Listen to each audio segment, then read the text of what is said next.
Your Invisible Power by Geneviève Behrend, first published in 1921. Read by Josiah Brandt. Foreword. These pages have been written with purpose and hope that their suggestions may furnish you a key to open up the way to the attainment of your desires, and to explain that fear should be entirely banished from your effort to obtain possession of the things you desire. This presupposes, of course, that your desire for possession is based upon your aspiration for greater liberty. For example, you feel that the possession of more money, lands, or friends will make you happier, and your desire for possession of these things arises from a conviction that their possession will bring you liberty and happiness.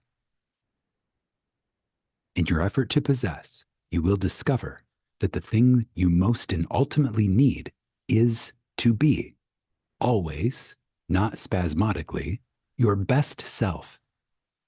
That self which understands that the mistakes of those you love are simply misunderstandings. Your feeling that greater possessions, no matter what kind they may be, will of themselves bring you contentment or happiness is a misunderstanding. No person, place, or thing can give you happiness. They may give you cause for happiness and a feeling of contentment, but the joy of living comes from within. Therefore, it is here recommended, rather than otherwise, that you should make the effort to obtain the things which you feel will bring you joy, provided, as previously stated, that your desires are in accord with the joy of living.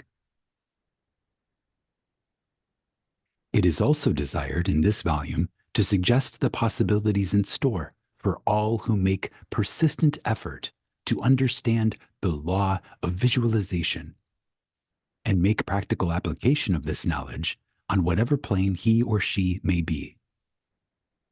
The word effort, as here employed, is not intended to convey the idea of strain. All study and meditation should be without strain or tension. It has been my endeavor to show that by starting at the beginning of the creative action or the mental picture, certain corresponding results are sure to follow. While the laws of the universe cannot be altered, they can be made to work under specific conditions, thereby producing results for individual advancement, which cannot be obtained under the spontaneous working of the law provided by nature. However far the suggestions I have given you of the possibilities in store for you through visualization may carry you beyond your past experience, they nowhere break the continuity of the law of cause and effect. If, through the suggestions given here, anyone is brought to realize that their mind is a center through and in which all power there is in operation, simply waiting to be given direction in the one and only way through which it can take specific action, and this means reaction in concrete or physical form, then the mission to which this book is dedicated has been fulfilled. Try to remember that the picture you think, feel, and see is reflected into the universal mind, and, by the natural law of reciprocal action, must return to you in either spiritual or physical form. Knowledge of this law of reciprocal action between the individual and the universal mind opens you to free access to all you may wish to possess or to be. It must be steadfastly borne in mind that all this can only be true for the individual who recognizes that they derive their power to make an abiding mental picture from the all-originating universal spirit of life, God, and can be used constructively only so long as it is employed and retained in harmony with the nature of the spirit which originated it. To ensure this, There must be no inversion of the thought of the individual regarding their relationship to this universal originating spirit, which is that of a son or daughter, through which the parent mind acts and reacts.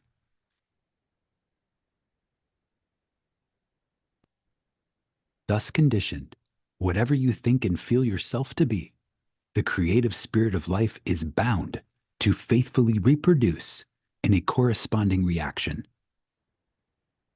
This is the great reason for picturing yourself and your affairs as you wish them to be, as existing facts, though invisible to the physical eye, and live in your picture.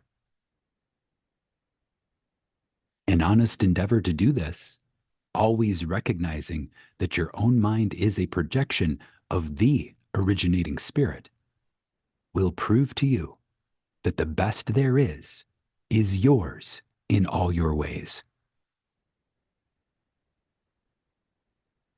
Again, thus conditioned, whatever you think and feel yourself to be, the creative spirit of life is bound to faithfully reproduce in a corresponding reaction. This is the great reason for picturing yourself and your affairs as you wish them to be, as existing facts, though invisible to the physical eye, and live in your picture. An honest endeavor to do this, always recognizing that your own mind is a projection of the originating spirit, will prove to you that the best there is yours in all your ways. Chapter 1, Order of Visualization.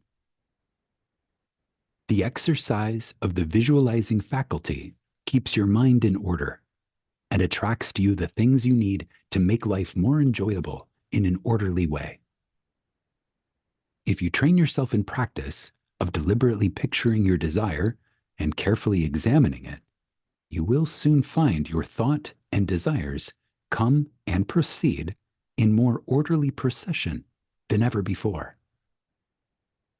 Having reached a state of ordered mentality, you are no longer in a constant state of mental hurry. Hurry is fear and consequently destructive. In other words, when your understanding grasps the power to visualize your heart's desire and hold it with your will, it attracts to you all things requisite to the fulfillment of that picture by the harmonious vibrations of the law of attraction. You realize that since order is heaven's first law and visualization places things in their natural element, then it must be a heavenly thing to visualize. Everyone visualizes, whether they know it or not. Visualizing is the great secret of success. The conscious use of this great power attracts to you greatly multiplied resources, intensifies your wisdom, and enables you to make use of advantages which you formerly failed to recognize. We now fly through the air, not because anyone has been able to change the laws of nature, but because the inventor of the flying machine learned how to apply nature's laws, and, by making orderly use of them, produced the desired result. So far as natural forces are concerned, nothing has changed since the beginning. There were no airplanes in the year 1, because those of that generation could not conceive the idea as a practical working possibility. It has not yet been done, was the argument, and it cannot be done. Yet the laws and materials for practical flying machines existed then as now. Troward tells us that the great lesson he learned from the airplane and wireless telegraphy is the triumph of principle over precedent, and the working of an idea to its logical conclusion in spite of accumulated testimony of all past experience. With such an example before you, can you not realize that still greater secrets may be disclosed. Also, that you hold the key within yourself, within which to unlock the secret chamber that contains your heart's desire. All that is necessary in order that you may use this key and make your life exactly what you wish it to be is a careful inquiry into the unseen causes which stand back of every external and visible condition. Then bring these unseen causes into harmony with your conception, and you will find that you can make practical working realities of possibilities which at present seem but fantastic dreams.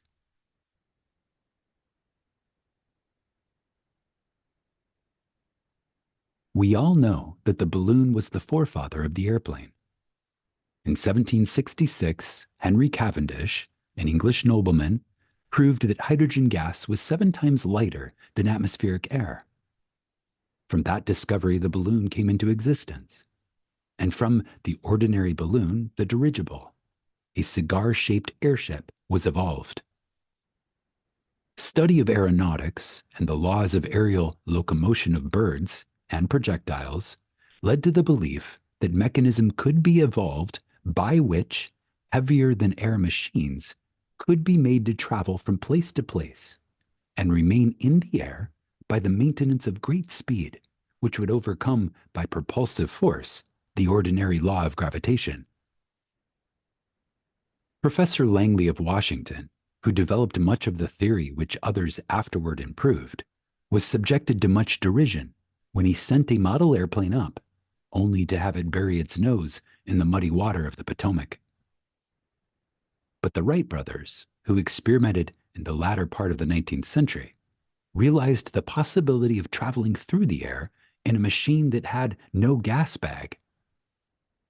They saw themselves enjoying this mode of transportation with great facility. It is said that one of the brothers would tell the other, when their varied experiments did not turn out as they expected, "It's all right, brother. I can see myself riding in that machine, and it travels easily and steadily." Those Wright brothers knew what they wanted and kept their pictures constantly before them. In visualizing or making a mental picture, you are not endeavoring to change the laws of nature. You are fulfilling them. Your object in visualizing is to bring things into regular order, both mentally and physically. When you realize that this method of employing the creative power brings your desires, one after another, into practical material accomplishment, your confidence in the mysterious but unfailing law of attraction, which has its central power station in the very heart of your word picture, becomes supreme. Nothing can shake it. You never feel that it is necessary to take anything from anybody else. You have learned that asking and seeking have receiving and finding as their correlatives. You know that all you have to do is to start the plastic substance of the universe flowing into the thought molds your pictured desire provides. Again, in visualizing or making a mental picture, you are not endeavoring to change the laws of nature. You are fulfilling them. Your object in visualizing is to bring things in regular order, both mentally and physically. When you realize that this method of employing the creative power brings your desires, one after another, into practical material accomplishment, your confidence in the mysterious but unfailing law of attraction, which has its central power station in the very heart of your word picture, becomes supreme. Nothing can shake it. You never feel that it is necessary to take anything from anybody else. You have learned that asking and seeking have receiving and finding as their correlatives. You know that all you have to do is to start the plastic substance of the universe flowing into the thought molds your picture desire provides.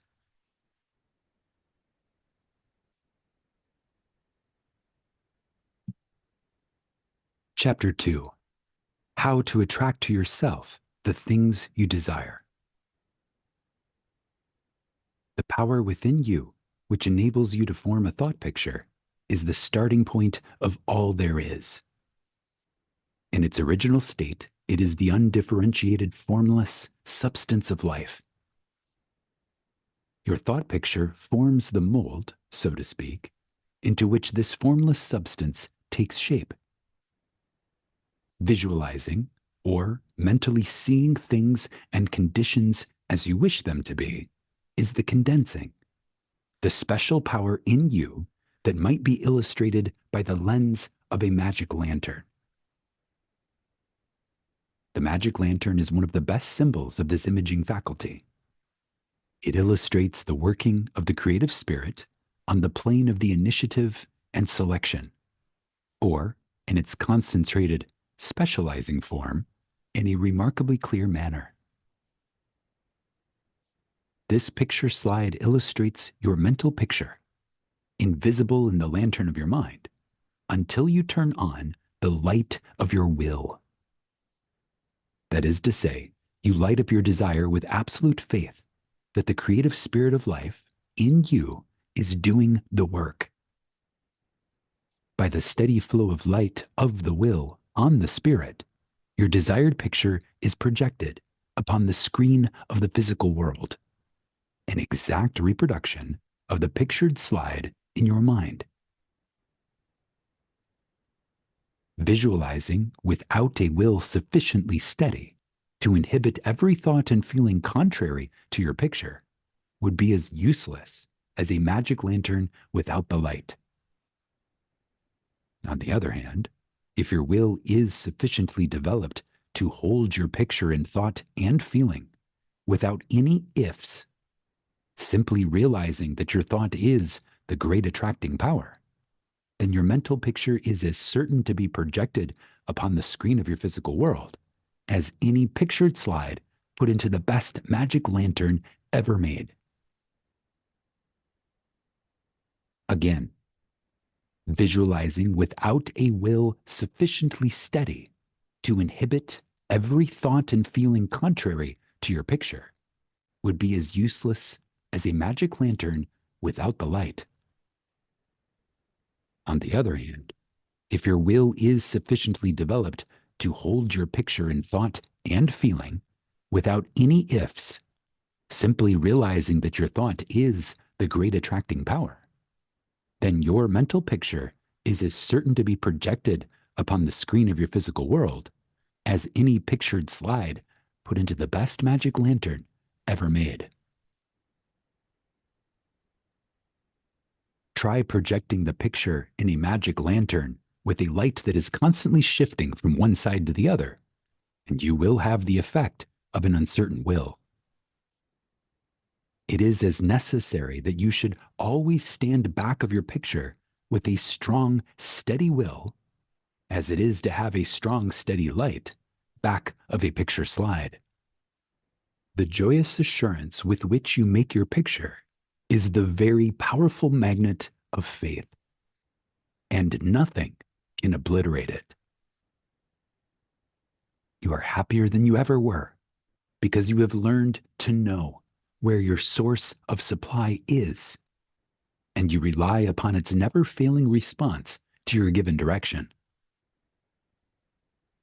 When all said and done, happiness is the one thing which every human being wants, and the study of visualization enables you to get more out of life than you ever enjoyed before. Increasing possibilities keep opening out more and more before you.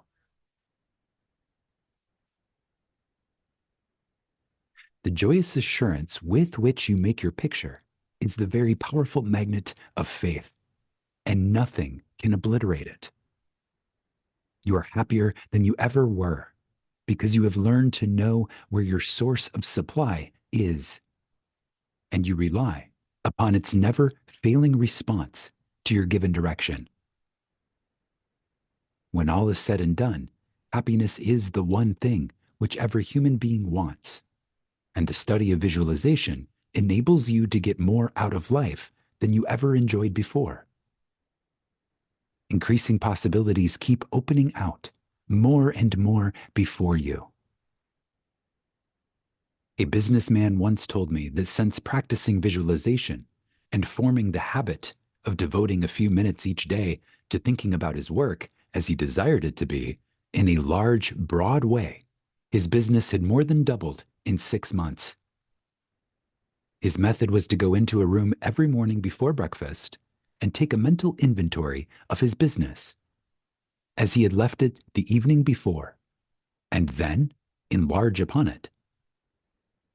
He said he expanded and expanded in this way until his affairs were in remarkably successful condition. He would see himself in his office doing everything that he wanted done. His occupation required him to meet many strangers every day. In his mental picture, he saw himself meeting these people, understanding their needs, and supplying them in just the way they wished. This habit, he said, had strengthened and steadied his will in an almost inconceivable manner. Furthermore, by thus mentally seeing things as he wished them to be, he had acquired the confident feeling that a certain creative power was exercising itself for him and through him, for the purpose of improving his little world. When you first begin to visualize seriously, you may feel, as many others do, that someone else may be forming the same picture you are, and that naturally would not suit your purpose. Do not give yourself any unnecessary concern about this. Simply try to realize that your picture is an orderly exercise of the universal creative power specifically applied. Then you may be sure that no one can work in opposition to you. The universal law of harmony prevents this. Endeavor to bear in mind that your mental picture is universal mind, exercising its inherent powers of initiative and selection specifically. Then you may be sure that no one can work in opposition to you. The universal law of harmony prevents this.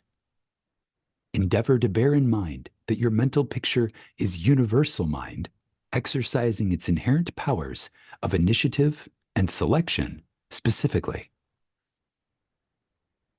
God, or universal mind, made man for the special purpose of differentiating himself through him. Everything that is came into existence in this same way, by this self-same law of self-differentiation, and for the same purpose. First, the idea, the mental picture, or the prototype of the thing, which is the thing itself in its incipiency, or plastic form. The great architect of the universe contemplated himself as manifesting through his polar opposite, matter, and the idea expanded and projected itself until we have a world, many worlds. Many people ask, but why should we have a physical world at all? The answer is because it is the nature of originating substance to solidify under directivity rather than activity, just as it is the nature of wax to harden when it becomes cold, or plaster of Paris to become firm and solid when exposed to the air. Your picture in this same divine substance, in its fluent state, taking shape through the individualized center of divine operation, your mind. And there is no power to prevent this combination of spiritual substance from becoming physical form. It is the nature of spirit to complete its work, and an idea is not complete until it has made for itself a vehicle. Again, many people ask, but why should we have a physical world at all? The answer is because it is the nature of originating substance to solidify under directivity rather than activity, just as it is the nature of wax to harden when it becomes cold, or plaster of Paris to become firm and solid when exposed to the air. Your picture, in this same divine substance, in its fluent state, taking shape through the individualized center of divine operation, your mind. And there is no power to prevent this combination of spiritual substance from becoming physical form. It is the nature of spirit to complete its work, and an idea is not complete until it has made for itself a vehicle. Nothing can prevent your picture from coming into concrete form except the same power that gave it birth, yourself. Suppose you wish to have a more orderly room. You look about your room, and the idea of order suggests boxes, closets, shelves, hooks, and so forth. The boxes, the closet, the hooks, all are concrete ideas of order. Vehicles through which order and harmony suggest themselves.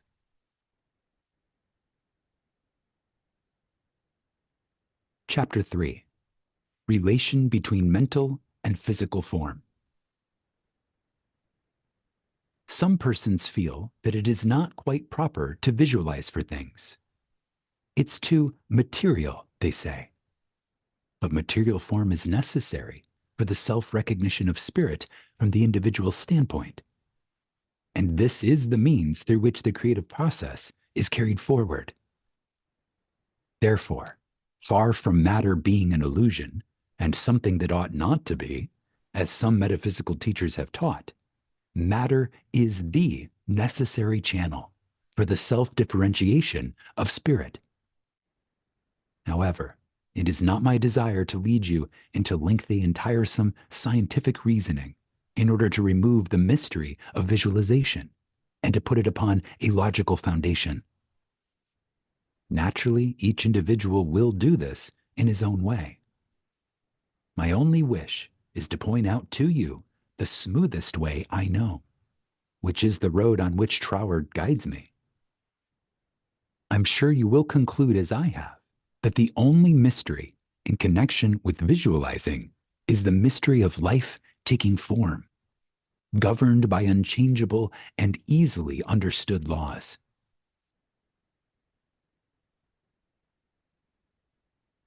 We all possess more power and greater possibilities than we realize, and visualizing is one of the greatest of these powers.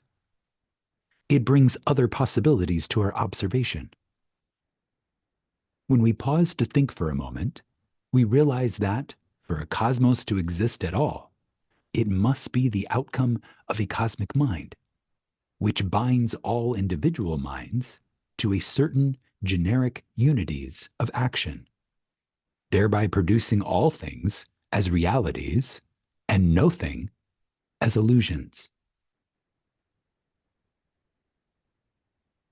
Again, when we pause to think for a moment, we realize that, for a cosmos to exist at all, it must be the outcome of a cosmic mind, which binds all individual minds to a certain generic unities of action, thereby producing all things as realities and nothing as illusions.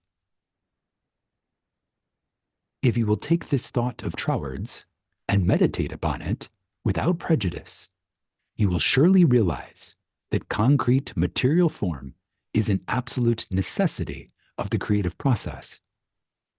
Also, that matter is not an illusion, but a necessary channel through which life differentiates itself.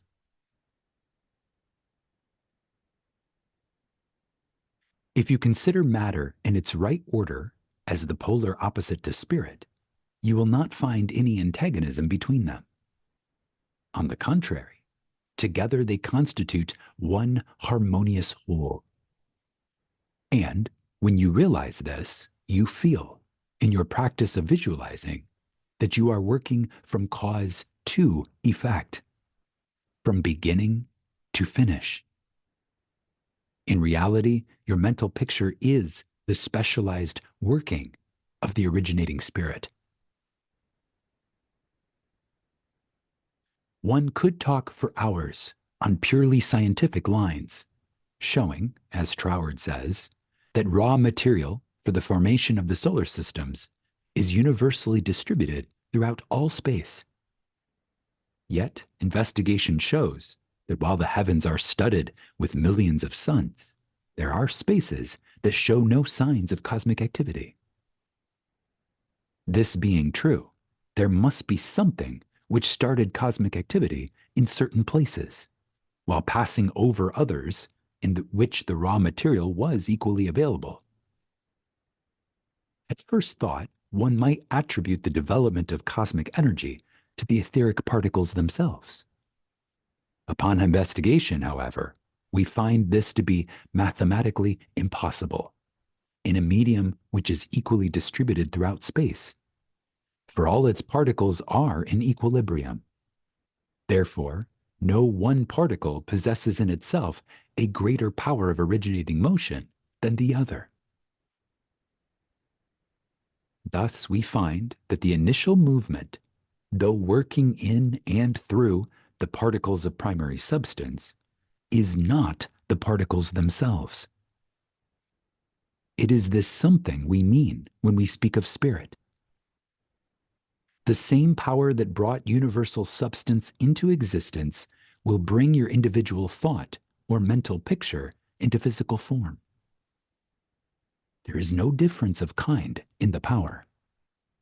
The only difference is a difference of scale. The power and the substance themselves are the same.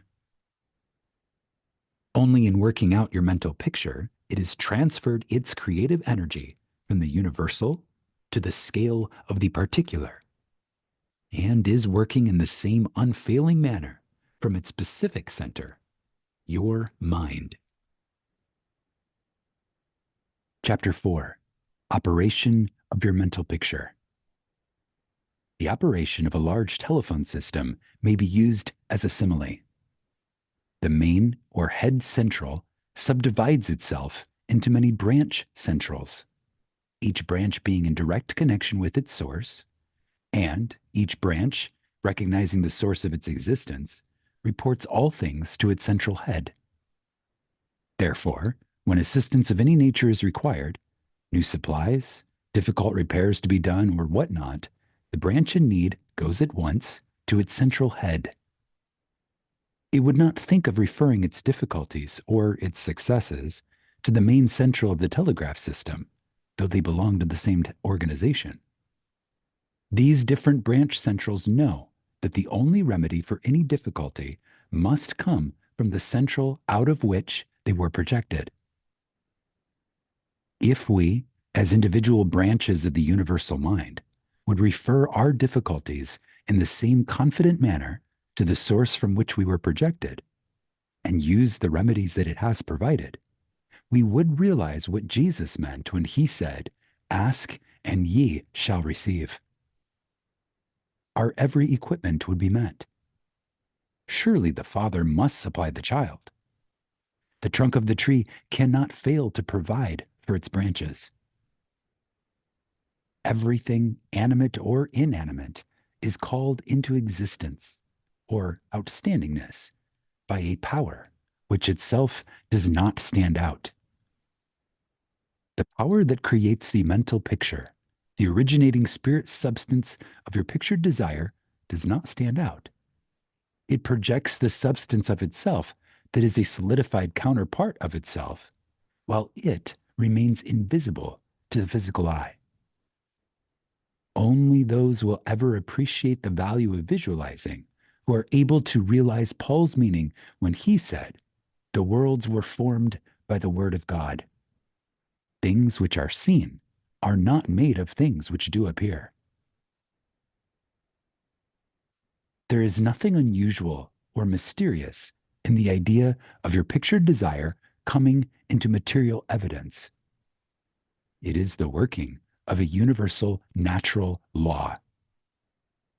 The world was projected by the same self-contemplation of the universal mind, And this same action is taking place in its individualized branch, which is the mind of man. Everything in the whole world has its beginning in mind and comes into existence in exactly the same manner, from the hat on your head to the boots on your feet. All are projected thoughts, solidified. Your personal advance in evolution depends upon your right use of the power of visualizing. And your use of it depends on whether you recognize that you, yourself, are a particular center through and in which the originating spirit is finding ever new expression for potentialities already existing within itself. This is evolution, this continual unfolding of existing, though outwardly invisible things. Again, your personal advance in evolution depends upon your right use of the power of visualizing. And your use of it depends on whether you recognize that you yourself are a particular center through and in which the originating spirit is finding ever new expression for potentialities already existing within itself. This is evolution, this continual unfolding of existing, though outwardly invisible things.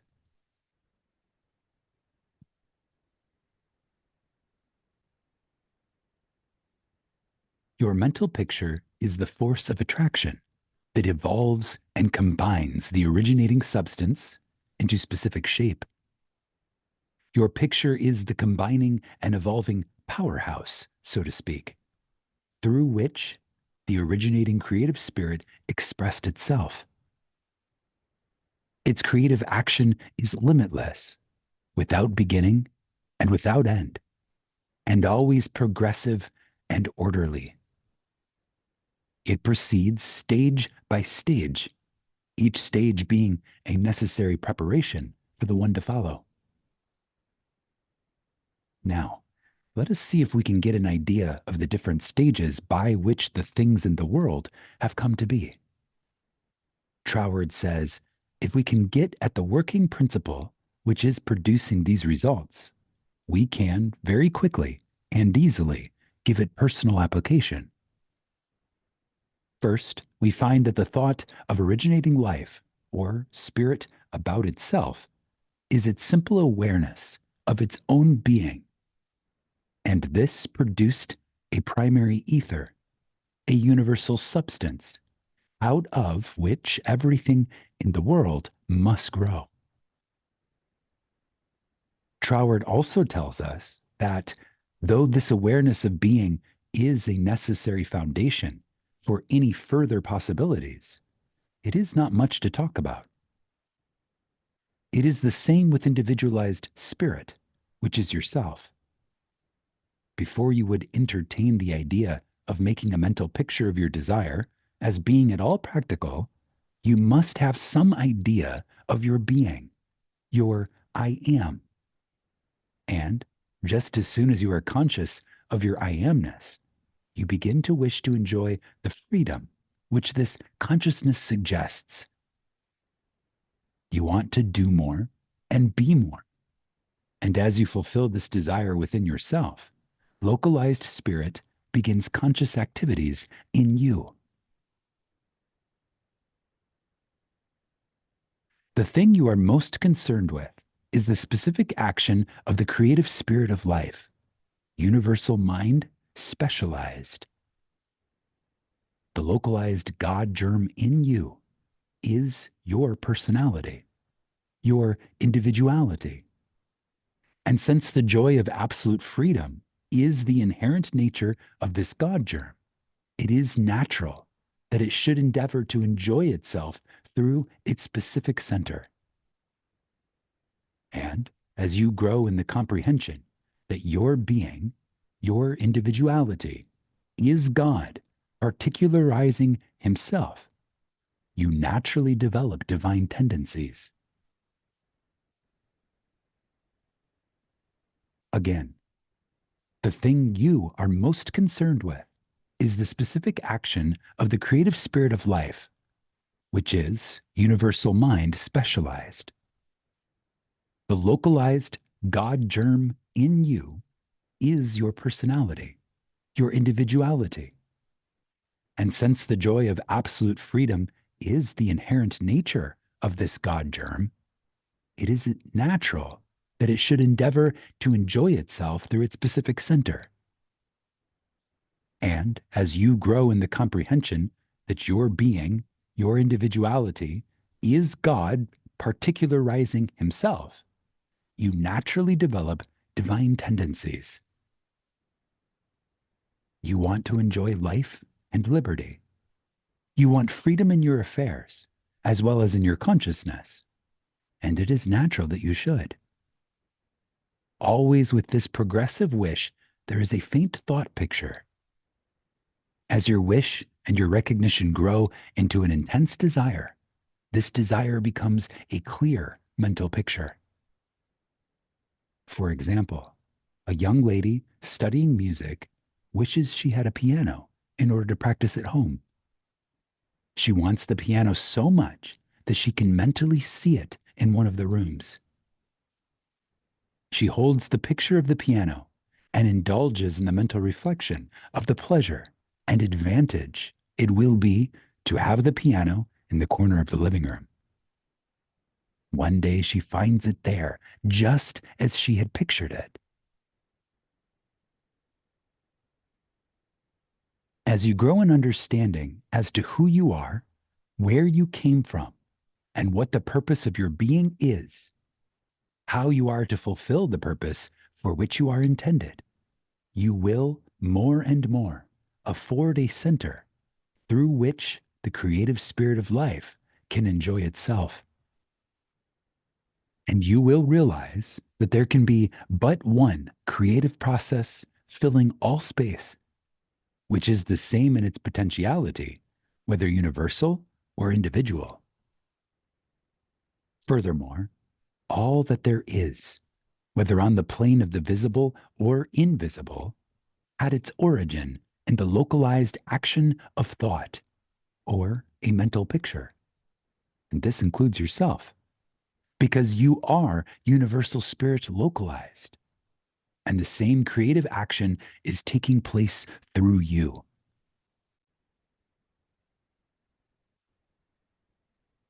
Now, you are no doubt asking yourself why there is so much sickness and misery in the world. If the same power and intelligence which brought the world into existence is in operation in the mind of man, why does it not manifest itself as strength, joy, health, and plenty? If one can have one's desires fulfilled by simply making a mental picture of that desire, holding on to it with the will, and doing without anxiety on the outward plane whatever seems necessary to bring the desire into fulfillment, then there seems no reason for the existence of sickness and poverty. Surely no one desires either. The first reason is that few persons will take the trouble to inquire into the working principle of the laws of life. If they did, they would soon convince themselves that there is no necessity for the sickness and poverty that we see about us. They would realize that visualizing is a principle and not a fallacy. There are a few who have found it worthwhile to study this simple, though absolutely unfailing law that will deliver them from bondage. However, the race as a whole is not willing to give the time required for this study. It is either too simple or too difficult. They may make a picture of their desire with some little understanding of visualizing for a day or two, but more frequently it is for an hour or so. But if you will insist upon mentally seeing yourself surrounded by things and conditions as you wish them to be, you will understand that the creative energy sends its plastic substance in the direction indicated by the tendency of your thoughts. Herein lies the advantage of holding your thought in the form of a mental picture. Again, but if you will insist upon mentally seeing yourself surrounded by things and conditions as you wish them to be, you will understand that the creative energy sends its plastic substance in the direction indicated by the tendency of your thoughts. Herein lies the advantage of holding your thought in the form of a mental picture. The more enthusiasm and faith you are able to put into your picture, the more quickly it will come into visible form. And your enthusiasm is increased by keeping your desire secret. The moment you speak it to any living soul, that moment your power is weakened. Your power, your magnet of attraction, is not so strong and consequently cannot reach so far. The more perfectly a secret between your mind and outer self is guarded, the more vitality you give your power of attraction. One tells of one's troubles to weaken them, to get them off one's mind, and when a thought is given out, its power is dissipated. Talk it over with yourself, and even write it down, and at once destroy the paper. However, this does not mean that you should strenuously endeavor to compel the power to work out your picture on the special lines that you think it should. That method will soon exhaust you and hinder the fulfillment of your purpose. A wealthy relative need not necessarily die, or someone lose a fortune on the street to materialize the $10,000 that you are mentally picturing. One of the doormen in the building in which I live heard much of the mental picturing of desires from visitors passing out of my rooms. The average desire was for $500. He considered that $5 was more in his line and began to visualize it without the slightest idea of where or how he was to get it. My parrot flew out the window, and I telephoned to the men in the courtyard to get it for me. One caught it, and it bit him on the finger. The doorman, who had gloves on and did not fear a similar hurt, took hold of it and brought it up to me. I gave him 5 $1 bills for the service. This sudden reward surprised him. He enthusiastically told me that he had been visualizing for just $5, merely from hearing that others visualized. He was delighted at the unexpected realization of his mental picture. All you have to do is make such a mental picture of your heart's desire. Hold it cheerfully in place with your will, always conscious that the same infinite power which brought the universe into existence brought you into form for the purpose of enjoying itself in and through you. And since it is all life, love, light, power, peace, beauty, and joy, and is the only creative power there is, the form it takes in and through you depends on the direction given it by your thought indicator. In you, it is undifferentiated, waiting to take any direction given it as it passes through the instrument that it is made for the purpose of self-distribution.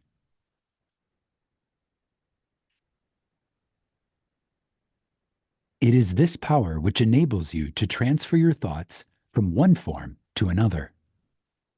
The power to change your mind is the individualized universal power taking the initiative, giving direction to the fluid substance contained in every thought. It is the simplest thing in the world to give this highly sensitive plastic substance any form you will through visualizing. Anyone can do it with a small expenditure of effort.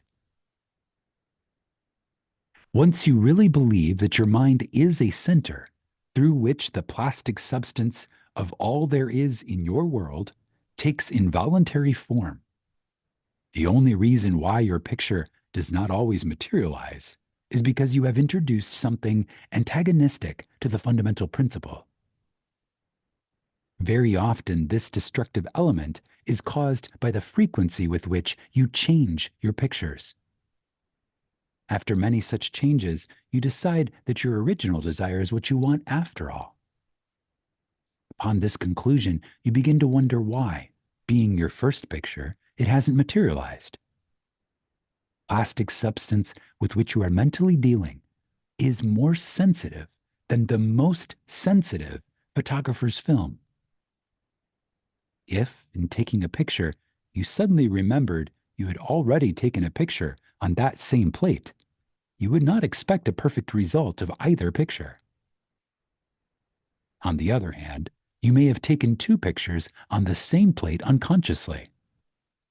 When the plate has been developed and the picture comes into physical view, you do not condemn the principle of photography, nor are you puzzled to understand why your picture has turned out so unsatisfactorily.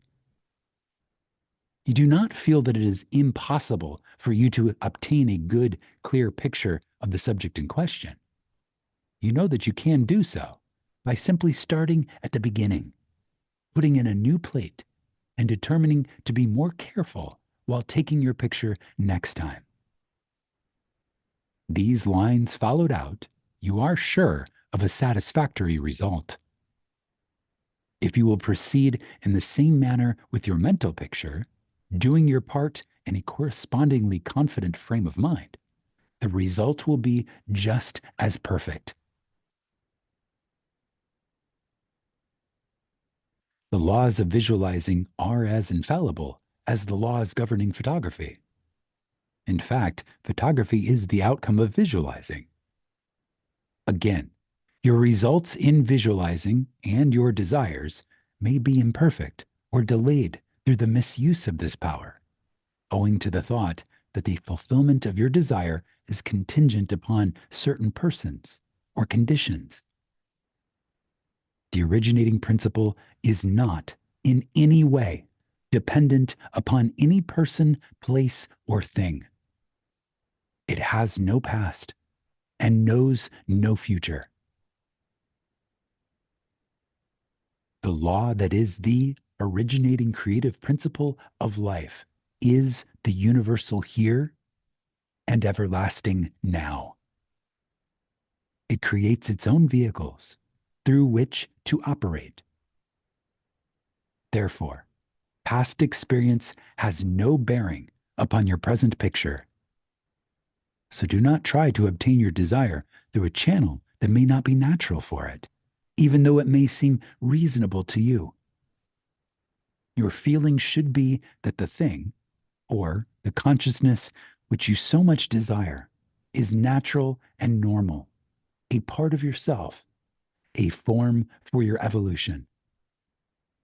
If you can do this, there is no power to prevent you from enjoying the fulfillment of the picture you have in hand, or any other. Chapter 5. Expressions from Beginners.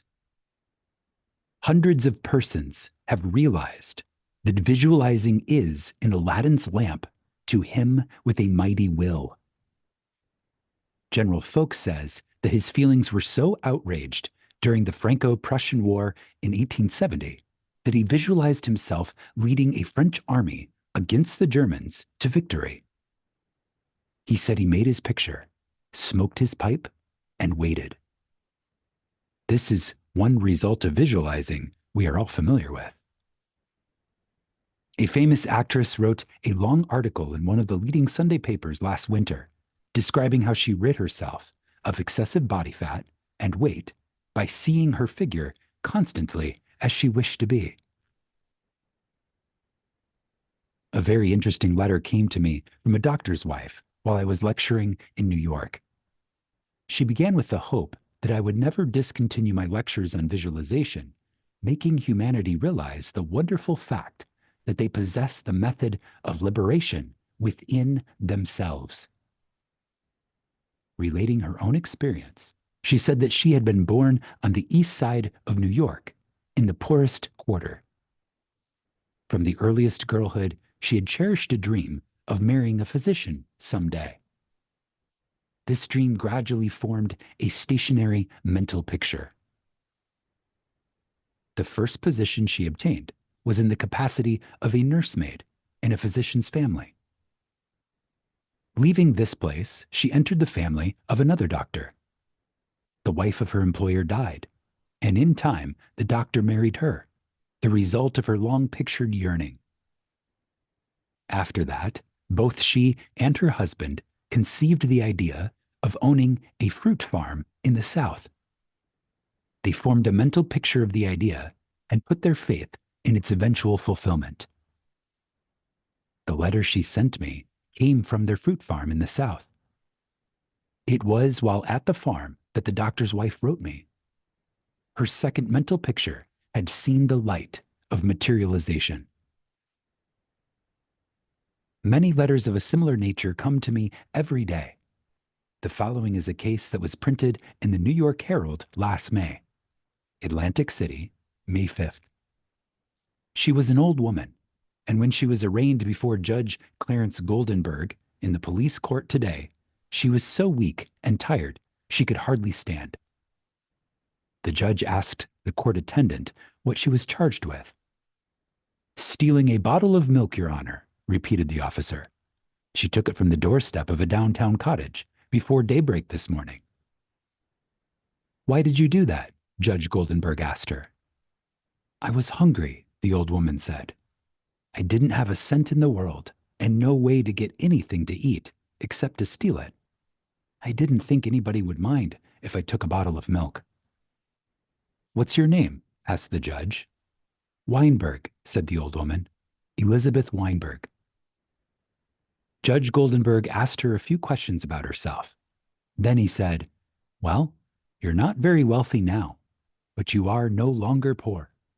I've been searching for you for months. I've got $500 belonging to you from the estate of a relative. I am the executor of the estate."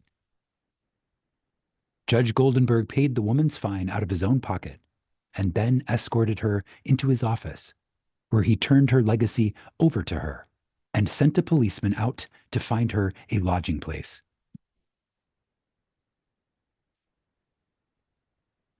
I learned later that this little woman had been desiring and mentally picturing $500, while all the time ignorant of how it could possibly come to her. But she kept her vision and strengthened it with her faith. In a recent issue of Good Housekeeping, there was an article by Addington Bruce entitled "Stiffening Your Mental Backbone." It is very instructive, and it would benefit anyone to read it. He says, in part, form the habit of devoting a few moments every day to thinking about your work in a large, broad, imaginative way, as a vital necessity to yourself and a useful service to society. Huntington, the great railway magnate, before he started building his road from coast to coast, said that he took hundreds of trips all along the line before there was a rail laid. It is said that he would sit for hours with a map of the United States before him and mentally travel from coast to coast, just as we do now, over his fulfilled mental picture. It would be possible to call your attention to hundreds of similar cases. The best method of picturing to yourself that which you may desire is both simple and enjoyable, if you once understand the principle back of it well enough to believe it. First and above everything else, be sure of what it is you really want. Then, specialize your desire along these lines. Chapter 6. Suggestions for making your mental picture. Perhaps you want to feel that you've lived to some purpose. You want to be content and happy, and you feel that with good health and with successful business, you could enjoy this state of mind. After you have decided once and for all that this is what you want, you proceed to picture yourself healthy and your business just as great a success as you can naturally conceive it growing into. The best time for making your definite picture is just before breakfast and before retiring at night. As it is necessary to give yourself plenty of time, it may be necessary to rise earlier than is your usual habit. Go into a room where you will not be disturbed. Meditate for a few moments upon the practical working of the law of visualizing, and ask yourself, how did the things about me first come into existence? How may I find it helpful to get more quickly in touch with invisible supply? Someone felt that comfort would be better expressed and experienced by sitting on a chair rather than on the floor. The very beginning of the meditation, the chair, was the desire to be at ease. With this came the picture of some sort of a chair. The same principle applies to the hat and the clothes that you wear. Go carefully into this thought of the principle back of the thing. Establish it as a personal experience. Make it a fact to your consciousness. If you are thorough in this, you will find yourself in the deep consciousness beneath the surface of your own thought power. Then open a window, take about 10 deep breaths, and during the time, draw a large imaginary circle of light around you.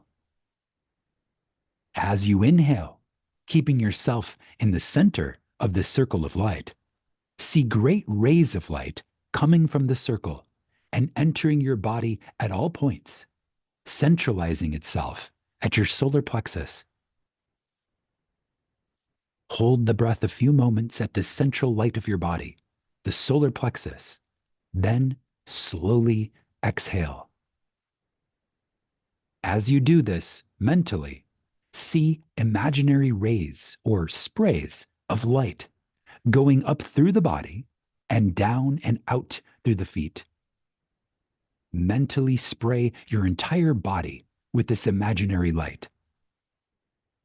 When you have finished the breathing exercise, sit in a comfortable upright chair and mentally know there is but one life, one substance, and this life substance of the universe is finding pleasure in self-recognition in you.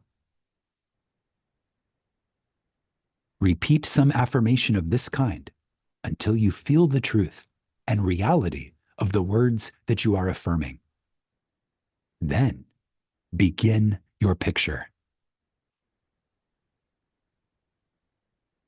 Whether your desire is for a state of consciousness or a possession, large or small, begin at the beginning. If you want a house, begin by seeing yourself in the kind of house you desire. Go all through it, taking careful note of the rooms, where the windows are situated, and such other details as help you to feel the reality of your concept. You might change some of the furniture and look into some of the mirrors just to see how healthy, wealthy, and happy you look. Go over your picture again and again until you feel the reality of it. Then write it all down, just as you have seen it, with the feeling that the best there is mine. There is no limit to me, because my mind is a center of divine operation. And your picture is as certain to come true in your physical world as the sun is to shine.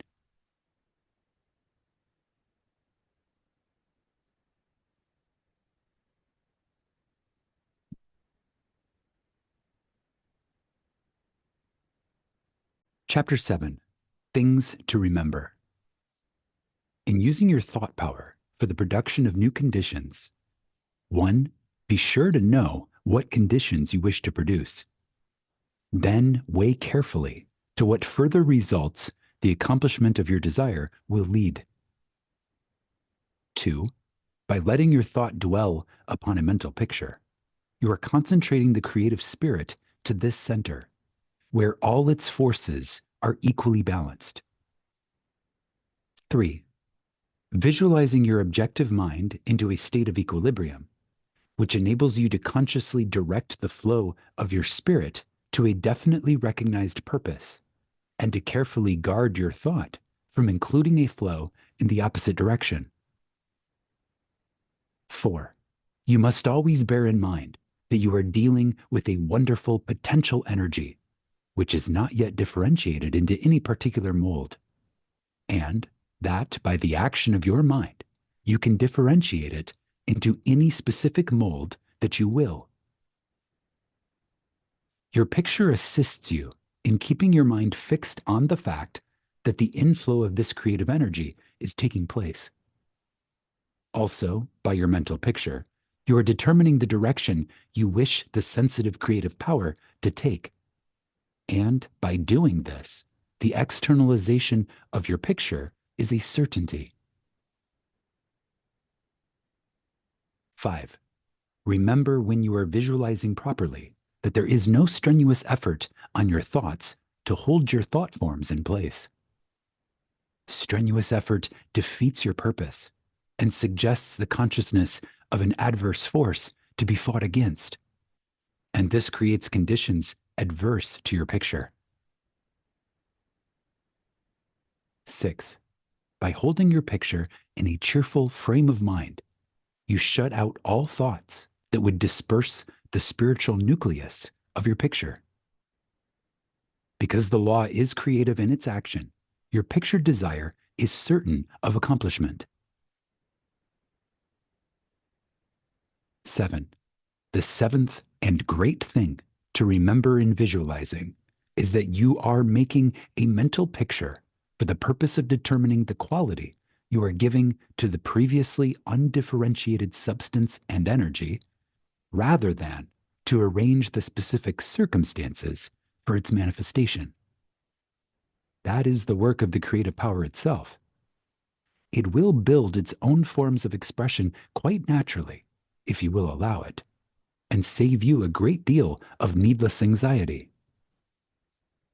What you really want is an expansion in a certain direction, whether of health, wealth, or whatnot.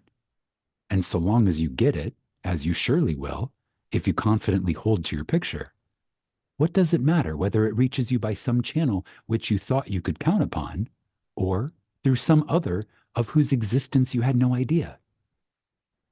You are concentrating energy of a particular kind for a particular purpose.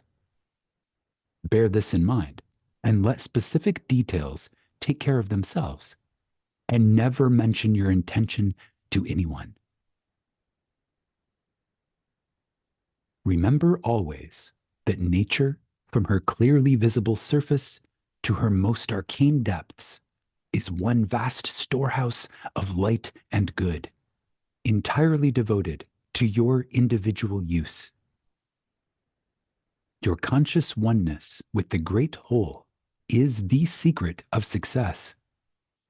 And when, once you have fathomed this, you can enjoy your possession of the whole, or a part of it at will, because by your recognition you have made it, and can increasingly make it yours.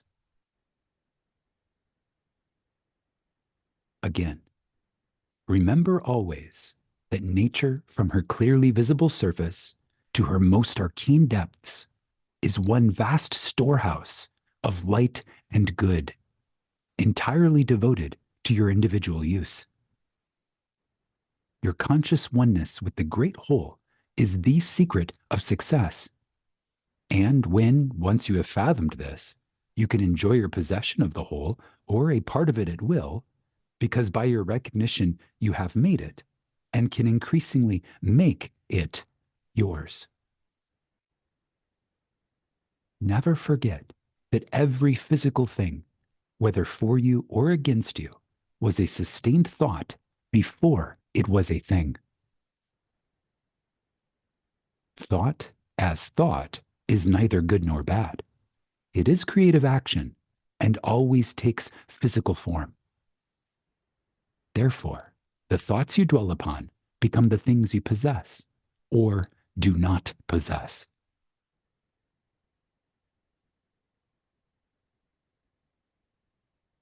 Chapter 8. Why I Took Up the Study of Mental Science. I have frequently been questioned about my reasons for taking up the study of mental science, and as to the results of my search, not only in the knowledge of principles, but also in the application of that knowledge to the development of my own life and experience. Such inquiries are justifiable, because one who essays the role of a messenger and teacher of psychological truths can only be effective and convincing as he or she has tested them in the laboratory of mental experience. This is particularly true in my case, as the only personal pupil of Thomas Troward, the greatest master of mental science of the present day, whose teaching is based upon the relation borne by the individual mind toward the universal creative mind, which is the giver of life, and the manner in which that relation may be invoked to secure expansion and fuller expression in the individual life. The initial impulse towards the study of mental science was an overwhelming sense of loneliness. In every life, there must come such experiences of spiritual isolations as, at that period, pervaded my life. Notwithstanding the fact that each day found me in the midst of friends, surrounded by mirth and gaiety, there was a persistent feeling that I was alone in the world. I had been a widow for about 3 years, wandering from country to country, seeking for peace of mind. The circumstances and surroundings of my life were such that my friends looked upon me as an unusually fortunate young woman.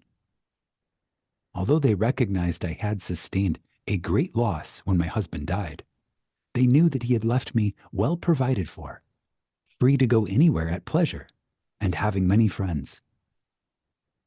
Yet, if my friends could have penetrated my inmost emotions, they would have found a deep sense of emptiness and isolation. This feeling inspired a spirit of unrest that drove me on and on in fruitless search upon the outside for that which I later learned could only be obtained from within.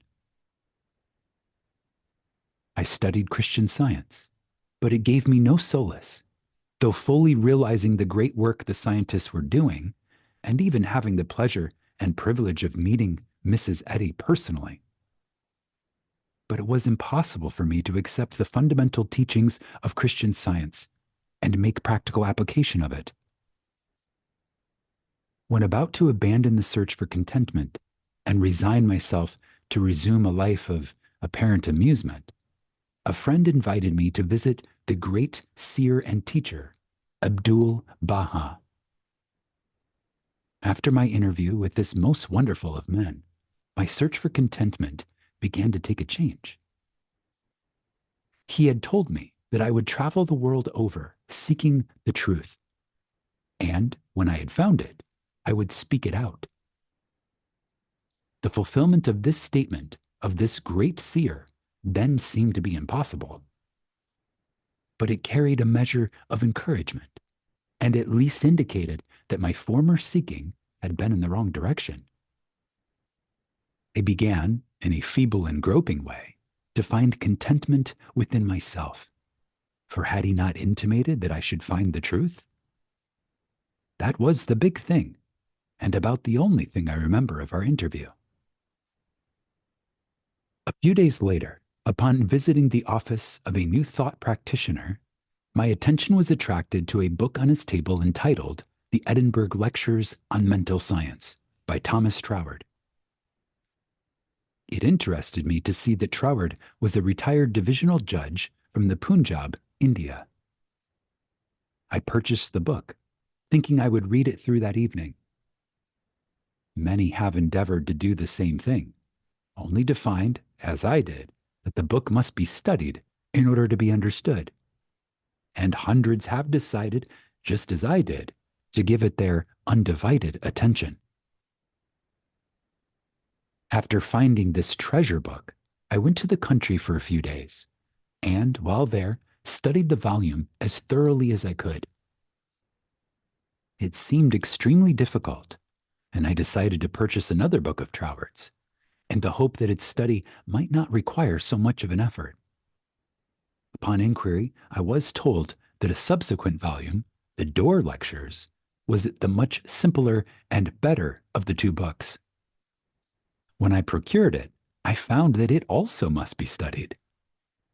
It took me weeks and months to get even a vague conception of the meaning of the first chapter of Door, which is titled Entering into the Spirit of It. I mean by this that it took me months to enter into the spirit of what I was reading. But in the meantime, a paragraph from page 26 arrested my attention, as seeming the greatest thing I had ever read. I memorized it and endeavored with all my soul to enter into the spirit of Troward's words. The paragraph reads, "My mind is a center of divine operation. The divine operation is always for expansion and fuller expression, and this means the production of something beyond what has gone before, something entirely new, not included in the past experience, though proceeding out of it by an orderly sequence of growth. Therefore, since the divine cannot change its inherent nature, it must operate in the same manner with me. Consequently, in my own special world, of which I am the center, it will move forward to produce new conditions, always in advance of any that have gone before."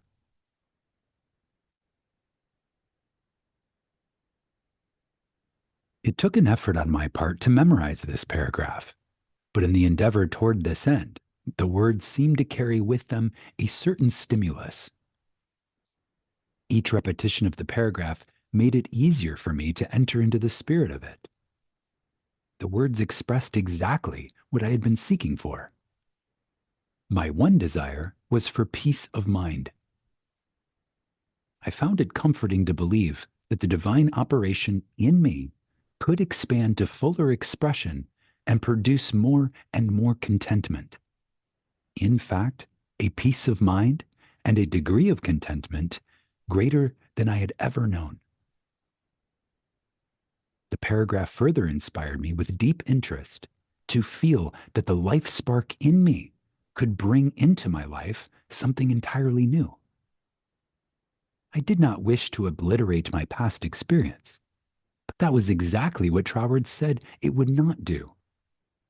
The divine operation would not exclude my past experience, but proceeding out of them would bring some new thing that would transcend anything that I had ever experienced before. Meditation on these statements brought with it a certain joyous feeling. What a wonderful thing it would be if I could accept and sincerely believe, beyond all doubt, that this one statement of Troward's was true. Surely the divine could not change its inherent nature, and since divine life is operating in me, I must be divinely inhabited, and the divine in me must operate just as it operates upon the universal plane. This meant that my whole world of circumstances, friends, and conditions would ultimately become a world of contentment and enjoyment, of which I am the center. This would all happen just as soon as I was able to control my mind and thereby provide concrete center around which the divine energies could play. Surely it was worth trying for. If Troward had found this truth, why not I? The idea held me to my task.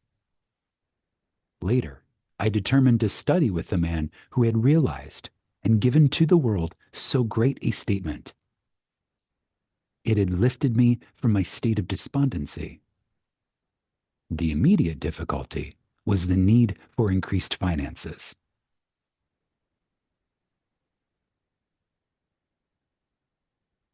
Chapter 9. How I attracted to myself $20,000. In the laboratory of experience, in which my newly revealed relation to divine operation was to be tested, the first problem was a financial one. My income was a stipulated one, quite enough for my everyday needs. But it did not seem sufficient to enable me to go comfortably to England, where Troward lived, and remain for an indefinite period to study with so great a teacher as he must be. So, before inquiring whether Troward took pupils, or whether I would be eligible in case he did, I began to use the paragraph I had memorized. Daily, in fact, almost hourly, the words were in my mind. My mind is a center of divine operation, and divine operation means expansion into something better than has gone before. From the Edinburgh Lectures, I had read something about the law of attraction, and from the chapter of causes and conditions, I had gleaned a vague idea of visualizing. So, every night, before going to sleep, I made a mental picture of the desired $20,000. 20 $1,000 bills were counted over each night in my bedroom. And then, with the idea of more, emphatically impressing my mind with the fact that this $20,000 was for the purpose of going to England and studying with Troward, I wrote out my picture, saw myself buying my steamer ticket, walking up and down the ship's deck from New York to London, and finally saw myself accepted as Troward's pupil. This process was repeated every morning and every evening, always impressing more and more fully upon my mind Troward's memorized statement, "My mind is a center of divine operations." I endeavored to keep this statement in the back part of my consciousness all the time, with no thought in mind as to how the money might be obtained. Probably the reason why there was no thought of the avenues through which the money might reach me is because I could not possibly imagine where the $20,000 would come from. So I simply held my thought steady and let the power of attraction find its own ways and means. One day, while walking on the street, taking deep breathing exercises, the thought came, my mind is surely a center of divine operation. If God fills all space, then God must be in my mind also. If I want this money to study with Troward, that I may know the truth of life, then both the money and the truth must be mine. Though I am unable to see or feel the physical manifestations of either, still, I declared, it must be mine. While these reflections were going on in my mind, there seemed to come up from within me the thought, I am all the substance there is. Then, from another channel in my brain, the answer seemed to come, of course, that's it. Everything must have its beginning in mind. The I, the idea, must be the only one and primary substance there is. And this means money as well as everything else. My mind accepted this idea, and immediately all the tension of mind and body was relaxed. There was a feeling of absolute certainty of being in touch with all the power life has to give. All thought of money, teacher, or even my own personality vanished in the great wave of joy which swept over my entire being. I walked on with this feeling of joy steadily increasing and expanding until everything about me seemed to glow with resplendent light. Every person I passed was illuminated, as I was. All consciousness of personality had disappeared, and in its place there came that great and almost overwhelming sense of joy and contentment. That night, when I made my picture of the $20,000, it was with an entirely changed aspect. Upon previous occasions, when making my mental picture, I had felt that I was waking up something within myself. This time, there was no sensation of effort. I simply counted over the $20,000. Then, in a most unexpected manner, from a source of which I had no consciousness at the time, there seemed to open a possible avenue through which the money might reach me. At first, it took great effort not to be excited. It all seemed so wonderful, so glorious to be in touch with supply. But had not Troward cautioned his readers to keep all excitement out of their minds in the first flush of realization of union with infinite supply, and to treat this fact as a perfectly natural result that had been reached through our demand? This was even more difficult for me than it was to hold the thought that all the substance there is, I am. I, idea, am the beginning of all form, visible or invisible. Just as soon as there appeared a circumstance which indicated the direction through which the $20,000 might come, I not only made a supreme effort to regard the indicated direction calmly as the first sprout of the seed I had sown in the absolute, but left no stone unturned to follow up that direction by fulfilling my part. By so doing, one circumstance seemed naturally to lead to another, until, step by step, my desired $20,000 was secured. To keep my mind poised and free from excitement was my greatest effort.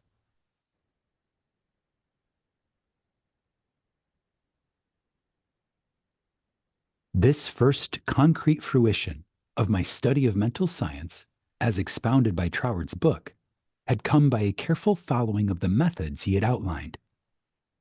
In this connection, therefore, I can offer to the reader no better gift than to quote Troward's book, The Edinburgh Lectures, from which may be derived a complete idea of the line of action I was endeavoring to follow. In the chapter on causes and conditions, he says, "To get good results, we must properly understand our relation to the great impersonal power we are using. It is intelligent, and we are intelligent, and the two intelligences must cooperate. We must not fly in the face of the law, expecting it to do for us what it can only do through us, and we must therefore use our intelligence with the knowledge that it is acting as the instrument of greater intelligence. And because we have this knowledge, we may and should cease from all anxiety as to the final result. In actual practice, we must first form the ideal conception of our object, with the definite intention of impressing it upon the universal mind. It is this thought that takes such thought out of the region of mere causal fancies, and then affirm that our knowledge of the law is sufficient reason for a calm expectation of a corresponding result, and that, therefore, all necessary conditions will come to us in due order. We can then turn to the affairs of our daily life with the calm assurance that the initial conditions are either there already or will soon come into view.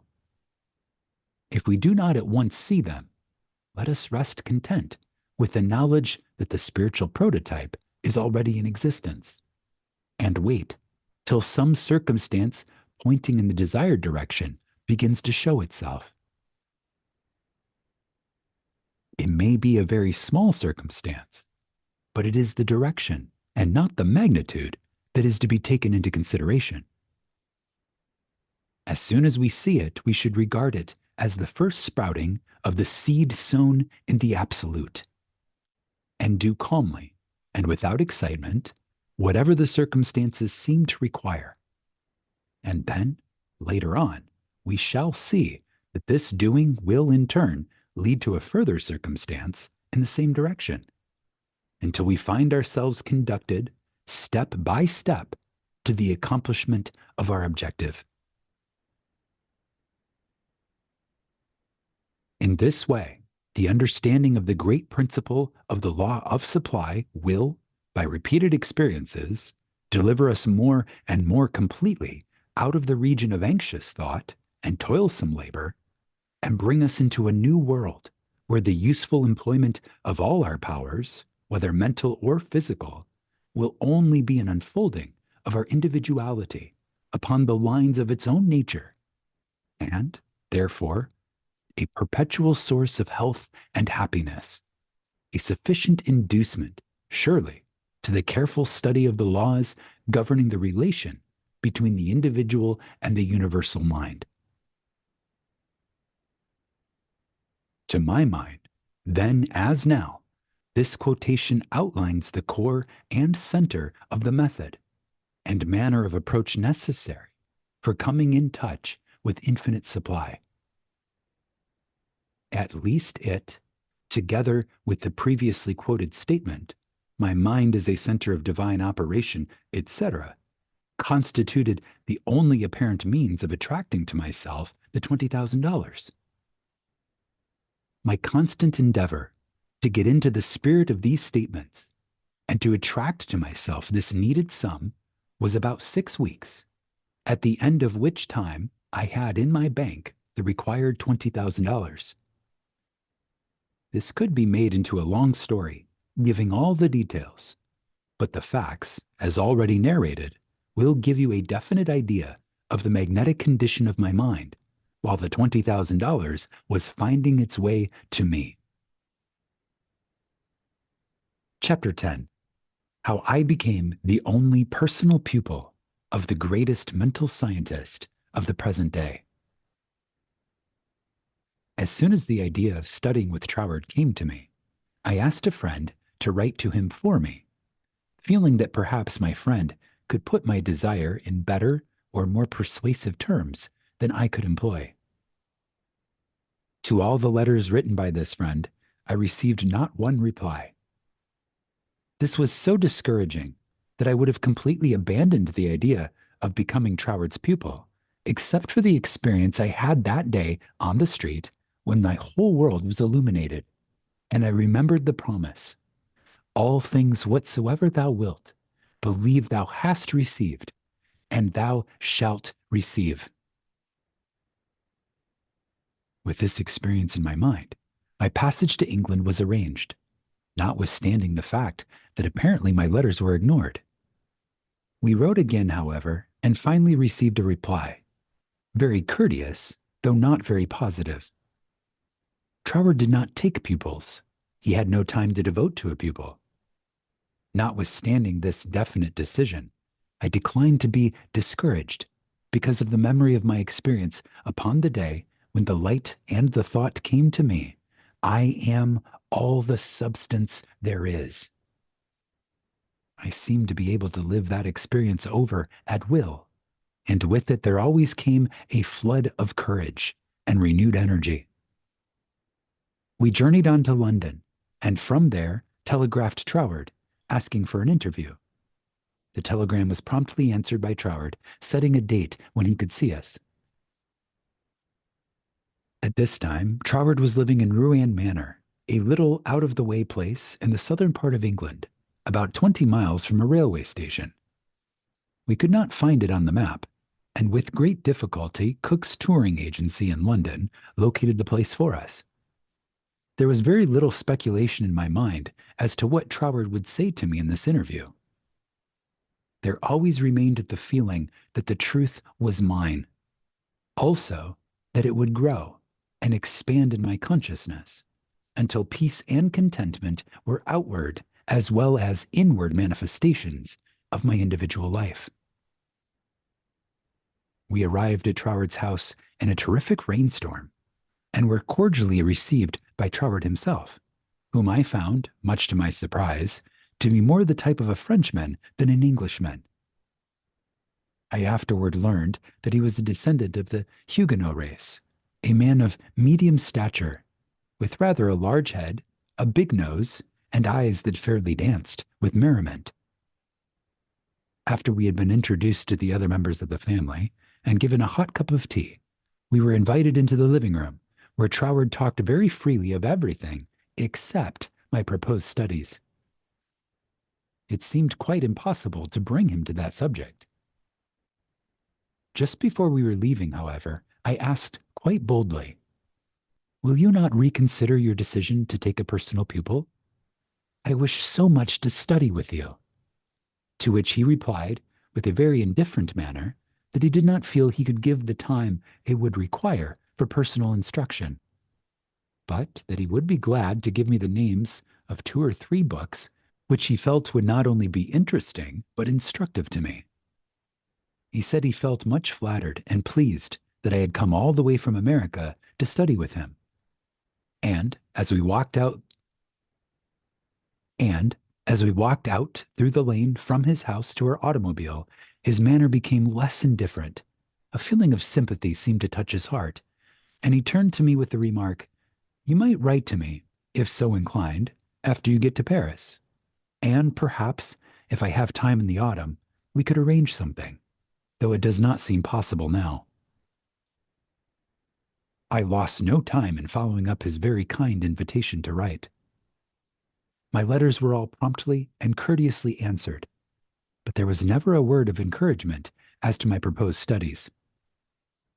Finally, about 2 months later, there came a letter with the question in it, "What do you suppose is the meaning of this verse in the 21st chapter of Revelation? And the city lieth foursquare, and the length is as large as the breadth. And he measured the city with the reed, 12,000 furlongs. The length and the breadth and the height of it are equal." Instinctively, I knew that my chance to study with Troward hung upon my giving the correct answer to that question. The definition of the verse seemed utterly beyond my reach. Naturally, answers came to my mind, but I knew intuitively that none was correct. I began bombarding my scholarly friends and acquaintances with the same question. Lawyers, doctors, priests, nuns, and clergymen all over the world received letters from me with this question in them. Later, answers began to return to me, but intuition told me that none was correct. All the while I was endeavoring to find the answer for myself, but none seemed to come. I memorized the verse in order that I might meditate upon it. I began a search of Paris for the books Troward had recommended to me, and after 2 or 3 days' search, we crossed the river Seine to the Ile de la Cité to go into some of the old bookstores there. They were out of print, and these were the best places to find them in. Finally, we came upon a little shop that had the books there. These were the last copies the man had, consequently the price was high. While remonstrating with the clerk, my eye rested upon the work of an astrologer, which I laughingly picked up and asked, "Do you think Professor would read my horoscope?" The clerk looked aghast at the suggestion and responded, "Why, no, madame. This is one of France's greatest astrologers. He does not read horoscopes." In spite of this answer, there was a persistent impulse within me to go to the man. The friend who had accompanied me in my search for the books remonstrated with me and tried in every way to dissuade me from going to the famous astrologer, but I insisted, and she went with me. When we came to his office, I found it somewhat embarrassing to ask him to read my horoscope. Nevertheless, there was nothing to do but put the question. Reluctantly, the professor invited us into his paper-strewn study, and, reluctantly and also impatiently, asked us to be seated. Very courteously and coldly, he told me that he did not read horoscopes. His whole manner said, more clearly than words could, that he wished we would take our departure. My friend stood up. I was at great loss what to do next, because I felt that I was not quite ready to go. Intuition seemed to tell me there was something for me to gain there. Just what it was I was unable to define, so I paused a moment, much to my friend's displeasure, when one of the professor's enormous Persian cats jumped into my lap. "Get down, Jack," the professor shouted. What does it mean? He seemed to ask himself. Then, with a greater interest than he had hitherto shown in me, the professor said with a smile, "Have never known that cat to go to a stranger before, madame. My cat pleads for you. I also now feel an interest in your horoscope, and if you will give me the data, it will give me pleasure to write it out for you." There was a great feeling of happiness in me when he made this statement. He concluded by saying, "I do not feel that you really care for your horoscope." The truth of this statement shocked me, because I did not care about a horoscope, and could not give any reason why I was letting him do it. "However," he said, "may I call you for your data next Sunday afternoon?" On Sunday afternoon, at the appointed time, the professor arrived, and I was handing him the slip of paper with all the data of my birth, etc., when the idea came to me to ask the professor for the answer to the question about the 16th verse of the 21st chapter of Revelation. The thought was instantly carried into effect, and I found myself asking this man what he thought this verse meant. Without pausing to think it over, he immediately replied, "It means the city signifies the truth, and the truth is non-invertible. Every side from which you approach it is exactly the same." Intuitively and undoubtingly, I recognized this answer as the true one, and my joy knew no bounds, because I felt sure that with this correct answer in my possession, Troward would accept me as his pupil in the fall. As the great astrologer was leaving, I explained to him all about my desire to study with Troward, how I had come from New York City for that express purpose, seemingly to no avail, until the answer to this test question had been given to me by him. He was greatly interested and asked many questions about Troward. And when asked if he would please send me his bill, he smilingly replied, "Let me know if the great Troward accepts you as his pupil," and bade me a good afternoon.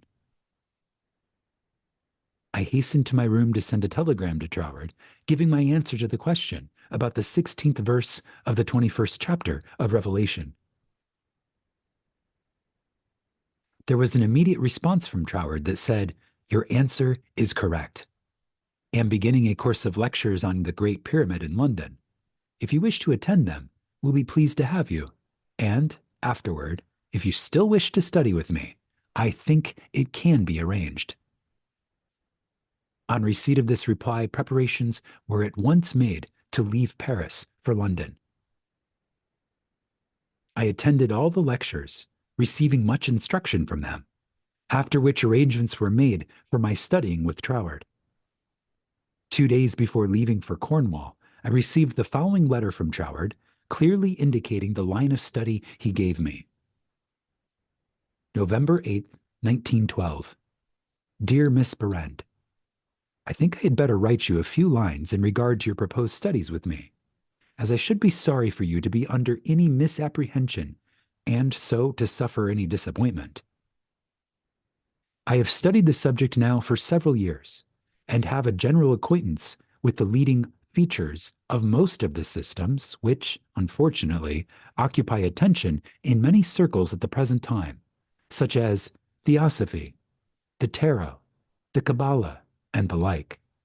And I have no hesitation in saying that, to the best of my judgment, all sorts and descriptions of so-called occult study are in direct opposition to the real life-giving truth. And therefore, you must not expect any teaching on such lines as these. We hear a great deal these days about initiation, but believe me, the more you try to become a so-called initiate, the further you will put yourself from living life. I speak after many years of careful study and consideration when I say that the Bible and its revelation of Christ is the one thing really worth studying. And that is a subject large enough in all conscience, embracing, as it does, our outward life and of everyday concerns, but also the inner springs of our life, and all that we can, in general terms, conceive of the life in the unseen after putting off the body at death. You have expressed a very great degree of confidence in my teaching, and if your confidence is such that you wish, as you say, to put yourself entirely under my guidance, I can only accept it as a very serious responsibility, and should have to ask you to exhibit that confidence by refusing to look into such so-called mysteries as I would forbid you to look into. I am speaking from experience, but the result will be that much of my teaching will appear to be very simple, perhaps to some extent dogmatic, and you will say you have heard much of it before. Faith in God, prayer and worship, approach to the Father through Christ, all this is in a certain sense familiar to you. And all I can hope to do is perhaps to throw a little more light on these subjects, that they may become to you not merely traditional words, but present living facts. I have been thus explicit as I do not want you to have any disappointment. And also, I should say, that our so-called course of study will be only friendly conversations at such times as we can fit them in, either you coming to our house or I to yours, as may be most convenient at the time. Also, I will lend you some books that will be helpful, but they are very few, and in no sense occult. Now, if all this falls in with your ideas, we shall, I am sure, be very glad to see you at Rouen Manor, and you will find that the residents there, though few, are very friendly, and the neighborhood very pretty. But, on the other hand, if you feel that you want some other source of learning, do not mind saying so. Only you will never find any substitute for Christ. I trust you will not mind my writing you like this, but I do not want you to come all the way down to Cornwall and then be disappointed. With kindest regards, yours sincerely, signed T. Troward. This copy of Troward's letter, to my mind, is the greatest thing I can give you. Chapter 11. How to bring the power in your word into action. In your every word, there is the power germ that expands and projects itself in the direction your word indicates, and ultimately develops into physical expression. For example, you wish to establish joy in your consciousness. Just repeat the word joy, secretly, persistently, and emphatically. The joy germ begins to expand and project itself until your whole being is filled with joy. This is not a mere fancy, but a truth. Once you experience this power, you will daily prove that these facts have not been fabricated to fit a theory, but the theory has been built up by careful observation of the facts. Everyone knows that joy comes from within. Another may give you cause for joy, but no one can be joyous for you. Joy is a state of consciousness, and consciousness is purely, Troward says, mental. Mental faculties always work under something which stimulates them, and this stimulus may come either from without, through the external senses, or from within, by the consciousness of something not perceptible on the physical plane. The recognition of this interior source of stimulus enables you to bring into your consciousness any state you desire. Once a thing seems normal to you, it is as surely yours, through the law of growth and attraction, as it is yours to know addition after you have the conscious use of figures.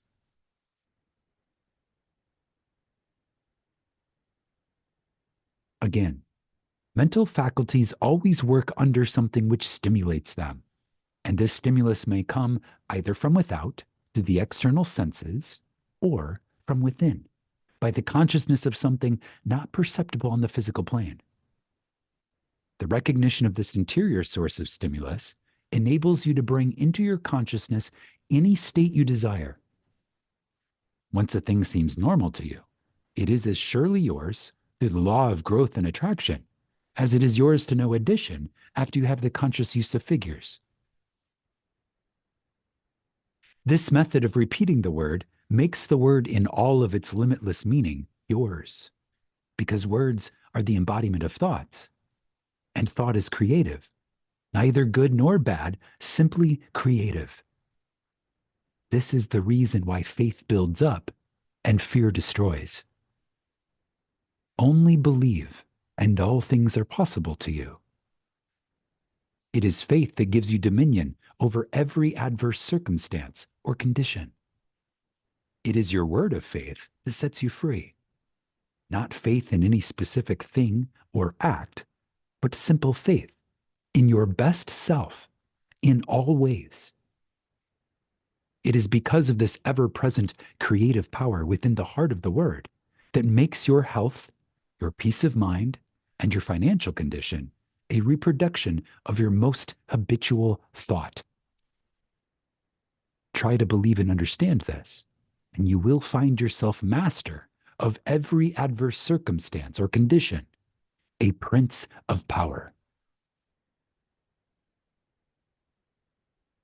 Again, it is your word of faith that sets you free. Not faith in any specific thing or act, but simple faith in your best self in all ways. It is because of this ever-present creative power within the heart of the word that makes your health, your peace of mind, and your financial condition a reproduction of your most habitual thought. Try to believe and understand this, and you will find yourself master of every adverse circumstance or condition, a prince of power. Chapter 12, How to Increase Your Faith. But, you ask, how can I speak the word of faith when I have little or no faith? Every living thing has faith in something or somebody. It is the quality of the creative energy in the positive faith thought which gives it vitality, not the form it takes. Every intense fear is alive with faith. You fear smallpox because you believe it possible for you to contract it. You fear poverty and loneliness because you believe them possible for you. It is your habitual tendency of thought that reappears in your mind, your body, and your affairs, not the occasional thought upon some specific line or desire. It is the faith which understands that every creation had its birth in the womb of thought. Words that give you dominion over all things, your lesser self included. And this feeling of faith is increased and intensified through observing what it does. This observation is the observation of your state of consciousness when you did, not when you hoped you might, but feared it was too good to be true.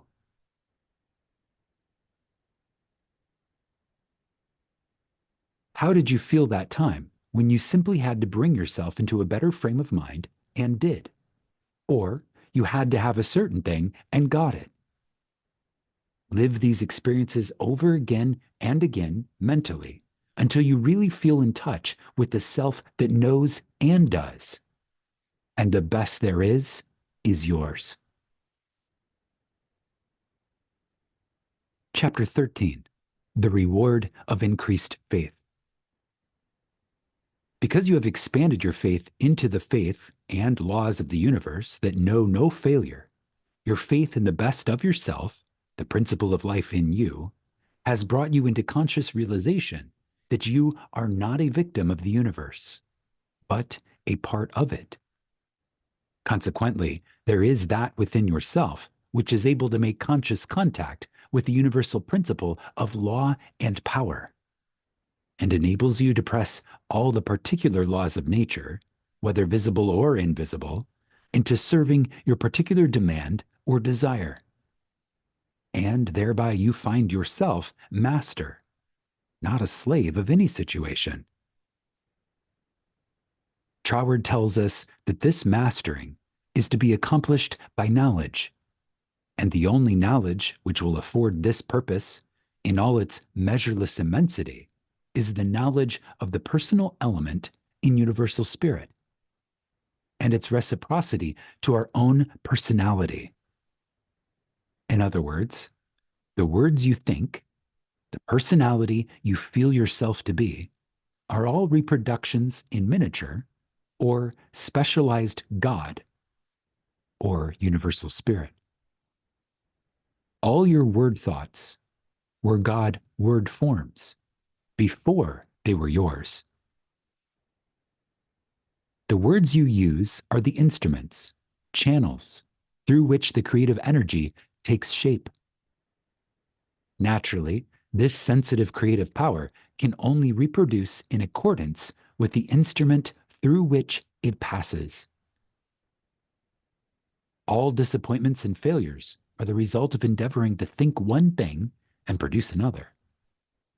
This is just as impossible as it would be for an electric fan to be used for lighting purposes, or for water to flow through a crooked pipe in a straight line. The water must take the shape of the pipe through which it flows. Even more truly, this sensitive, invisible, fluent substance must reproduce outwardly the shape of the thought word through which it passes. This is the law of its nature. Therefore, it logically follows, as a man thinketh, so is he. Hence, when your thought or word form is in correspondence with the eternal constructive and forward movement of the universal law, then your mind is the mirror in which the infinite power and intelligence of the universe sees itself reproduced, and your individual life becomes one of harmony. Chapter 14. How to make nature respond to you. It should be steadily borne in mind that there is an intelligence and power in all nature and all space that is always creative and infinitely sensitive and responsive. The responsiveness of its nature is twofold. It is creative and amenable to suggestion. Once the human understanding grasps this all-important fact, it realizes the simplicity of the law of life. All that is necessary is to realize that your mind is a center of divine operation, and, consequently, contains that within itself which accepts suggestions. And expect all life to respond to your call, and you will find suggestions which tend to the fulfillment of your desire coming to you, not only from your fellow men, but also from the flowers, the grass, the trees, and the rocks, which enable you to fulfill your heart's desire, if you act upon them in confidence on this physical plane. Faith without works is dead, but faith with works sets you absolutely free. Chapter 15. Faith with works, what it has accomplished. It is said of Tyson, the great Australian millionaire, that the suggestion to make the desert land of Australia blossom as the rose came to him from a modest little Australian violet while he was working as a bushman for something like 3 shillings a day. He used to find these friendly little violets growing in certain places in the woods, and something in the flower touched something akin to itself in the mind of Tyson. And he would sit on the side of his bunk at night and wonder how flowers and vegetable life could be given an opportunity to express itself in the desert land of Australia. No doubt he realized that it would take a long time to save enough money to to put irrigating ditches in the desert lands. But his thought and feeling were sure it could be accomplished. And if it could be done, he could do it. If there was a power within himself that was able to capture the idea, then there must be a responsive power within the idea itself that could bring itself into a practical, physical manifestation.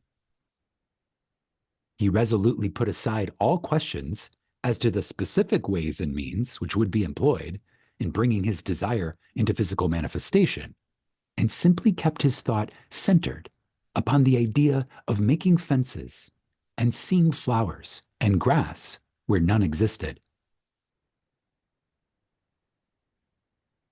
Since the responsiveness of reproductive creative power is not limited to any local condition of mind, his habitual meditation and mental picture set his ideas free to roam in an infinitude and attract to themselves other ideas of a kindred nature.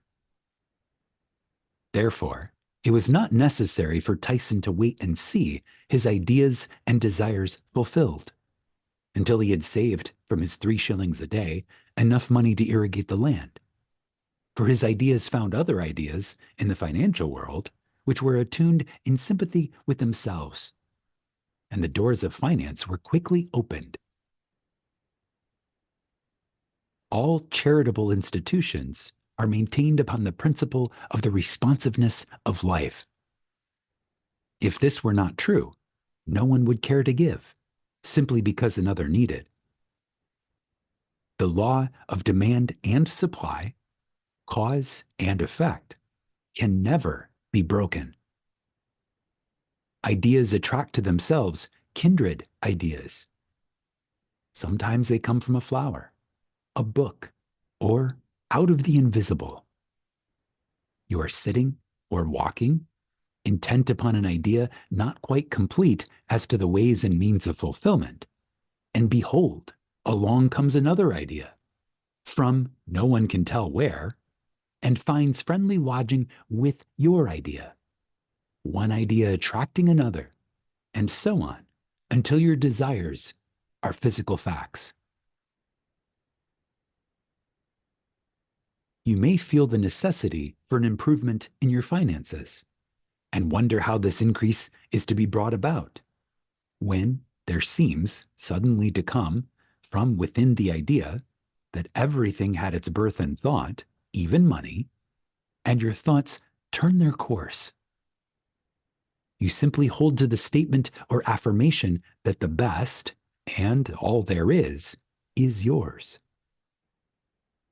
Since you are able to capture ideas from the infinite through the instrument of your intuition, you let your mind rest upon that thought, knowing full well that this very thought will respond to itself. Your inhibition of the thought of doubt and feeling of anxiety enables the reassuring ideas to establish themselves and attract to themselves I can and I will ideas, which gradually grow into physical form of the desire in mind. In the conscious use of the universal power to reproduce your desires in physical form, 3 facts should be borne in mind. First, all space is filled with creative power. Second, this creative power is amenable to suggestion. Third, it can only work by deductive methods. As Troward tells us, this last is an exceedingly important point, for it implies that the action of the ever-present creative power is in no way limited by precedent. It works according to the essence of the spirit of the principle. In other words, this universal power takes its creative direction from the word you give it. Once man realizes this great truth, it becomes the most important of all his consideration with what character this sensitive reproductive power is invested. It is the unvarying law of this creative life principle, that as a man thinketh in his heart, so is he.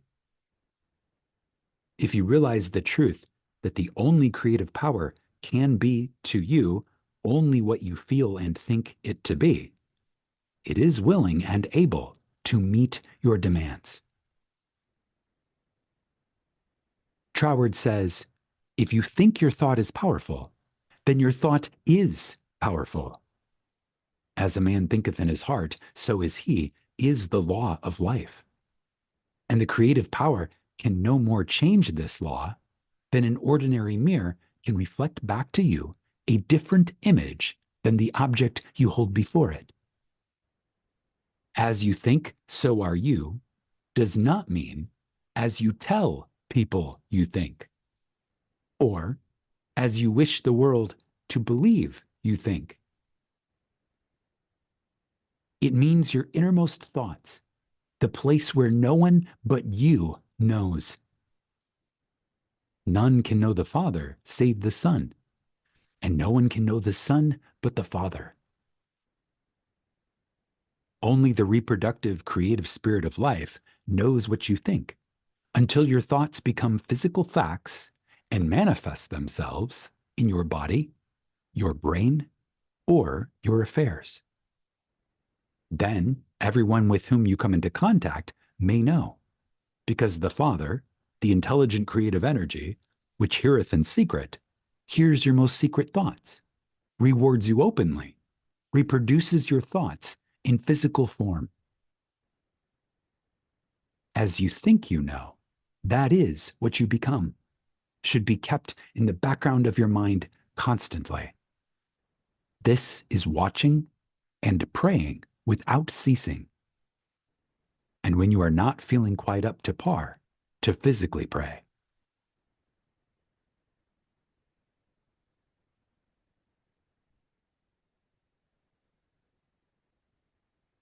Chapter 16, Suggestions as to how to pray or ask, believing you have already received. Scientific thinking and positive thought. Suggestions for practical application. Try, through careful, positive, enthusiastic, though not strenuous thought, to realize that the indescribable, invisible substance of life fills all space, that its nature is intelligent, plastic, subjective substance. 5 o'clock in the morning is the best time to go into this sort of meditation. If you will retire early every night for 1 month, before falling asleep, impress firmly upon your subjective mind the affirmation, my Father is the ruler of all the world, and is expressing his directing power through me. You will find that the substance of life takes form in the molds of your thoughts. Do not accept this suggestion simply because it is given to you. Think it over carefully until the impression is made upon your own subconscious mind understandingly. Rise every morning, as was suggested before, at 5 o'clock. Sit in a quiet room in a straight-backed chair and think out the affirmation of the previous evening. And you will realize and be able to put into practice your princely power, with the realization, to some extent at least, that your mind really is a center through which all the creative energy and power there is taking form.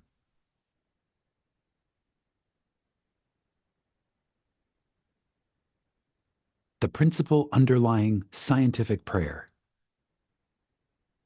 In prayer for a change in condition, physical, mental, or financial, for yourself or another, bear in mind that the fundamental necessity for the answer to prayer is the understanding of the scientific statement, ask, believing you have already received, and you shall receive. This is not as difficult as it appears on the surface, once you realize that everything has its origin in the mind, and that which you seek outwardly, you already possess. No one can think a thought in the future. your thought of a thing constitutes its origin. Therefore, the thought form of the thing is already yours as soon as you think it. Your steady recognition of this thought possession causes the thought to concentrate, to condense, to project itself, and to assume physical form. To get rich through creation. The recognition or conception of new forces of wealth is the loftiest aspiration you can take into your heart, for it assumes and implies the furtherance of all noble aims. Items to be remembered about prayer for yourself or another. Remember that that which you call treatment or prayer is not, in any sense, hypnotism. It should never be your endeavor to take possession of the mind of another. Remember that it should never be your intention to make yourself believe that which you know to be untrue. You are simply thinking into God, or first cause, with the understanding that, if a thing is true at all, there is a way in which it is true throughout the universe. Remember that the power of thought works by absolutely scientific principles. These principles are expressed in the language of the statement, "As a man thinketh in his heart, so is he." This statement contains a world of wisdom. But man's steady recognition and careful application of the statement itself is required to bring it into practical use. Remember that the principles involved in being, as we think in our heart, are elucidated and revealed by the law, "As you sow, you shall reap." Remember that your freedom to choose just what you will think, just what thought possession you will affirm and claim, constitutes God's gift to you. It shows how first cause has endowed every man with the power and ability to bring into his personal environment whatever he chooses. Cause and effect in reference to getting. If you plant an acorn, you get an oak. If you sow a grain of corn, you reap a stalk and many kernels of corn. You always get the manifestation of that which you consciously or unconsciously affirm and claim, habitually declare and expect, or, in other words, as you sow. Therefore, sow the seeds of I am, I ought, I can, I will realize that because you are, you ought, and because you ought, you can, and because you can, you do.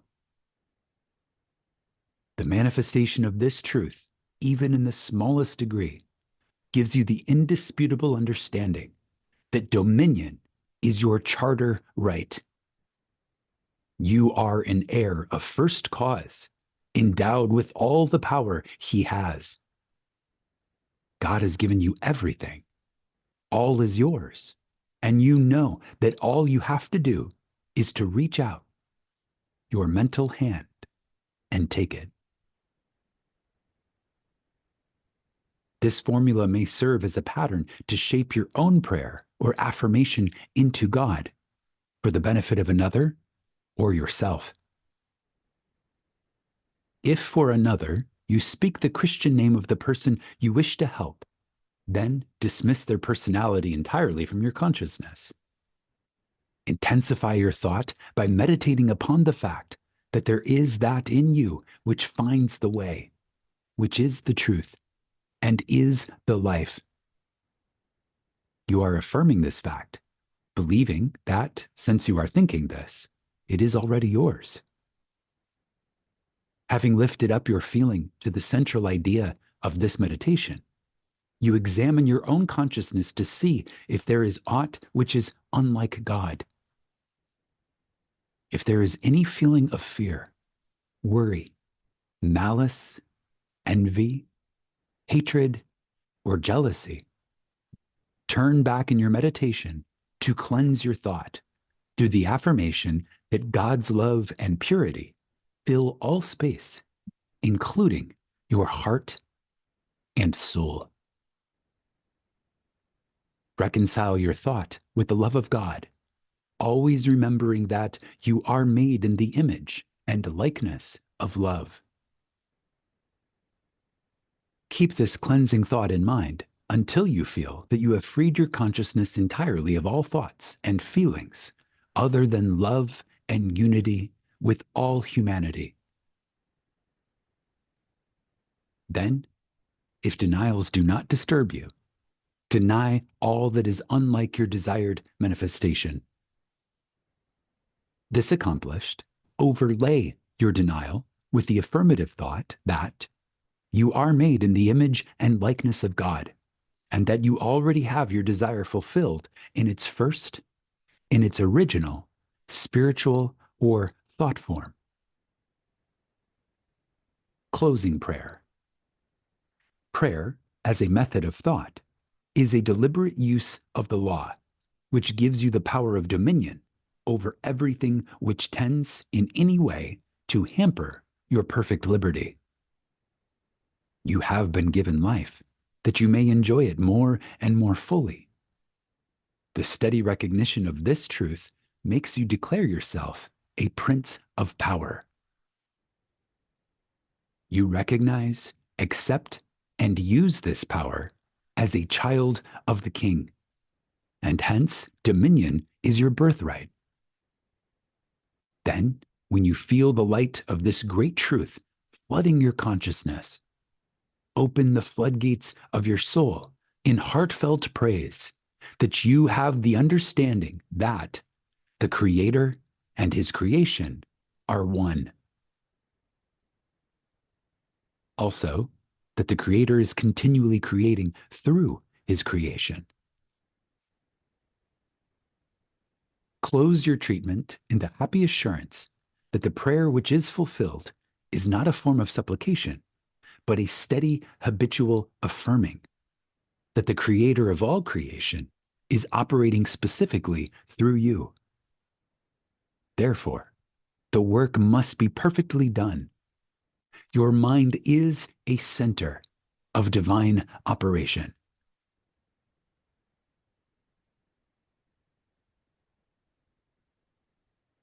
Hints for application and practice. For every 5 minutes given to reading and study of the theories of mental science, spend 15 minutes in the use and application of the knowledge acquired.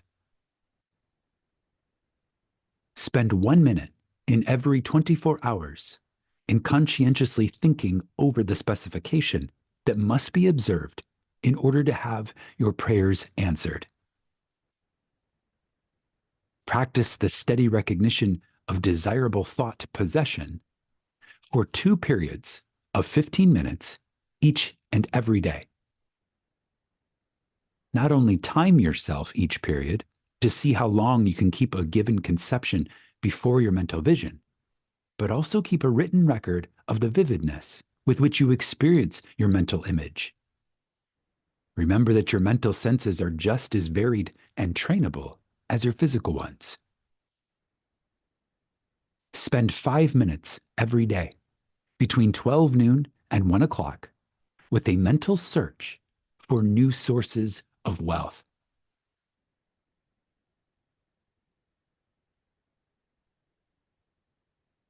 Chapter 17. Remember that the greatest mental scientist the world has ever known, Jesus Christ, the man, said all things are possible unto you. Also, he said that things I do, you can do. Did he tell the truth? Jesus did not claim to be more divine than you are. He declared the whole human race children of God. By birth, he was no exception to this rule. The power he possessed was developed through his personal effort. He said you could do the same if you would only believe in yourself. A great idea is valueless unless accompanied by physical action. God gives the idea. Man works it out on the physical plane. All that is really worthwhile is contentment. Self-command alone can produce it. The soul and body are one. Contentment of the mind is contentment of soul, and contentment of soul means contentment of body. If you wish health, watch your thoughts, not only of your physical being, but your thoughts about everything and everybody. With your will, keep them in line with your desire, and outwardly act in accordance with your thoughts. And you will soon realize that all power, both over thoughts and conditions, has been given to you. You believe in God, believe in yourself as the physical instrument through which God operates. Absolute dominion is yours when you have sufficient self-mastery to conquer the negative tendency of thoughts and actions. Ask yourself daily, what is the purpose of the power which put me here? How can I work with the purpose for life and liberty in me? Upon having decided these questions, endeavor hourly to fulfill them. You are a law unto yourself. If you have a tendency to overdo anything, eat, drink, or blame circumstances for your misfortunes, conquer that tendency with the inward conviction that all power is yours outwardly. Eat less, drink less, blame circumstances less, and the best there is will gradually grow in the place where the worst seem to be. Always remember that all is yours to use as you will. You can if you will. If you will, you do. God the Father blesses you with all he has to give. Make good, godly use of it. The reason for greater success when you first began your studies and demonstrations in mental science is that your joy and enthusiasm at the simple discovery of the power was greater than you have been able to put into your understanding later. With increased understanding, put increasing joy and enthusiasm, and the results will correspond.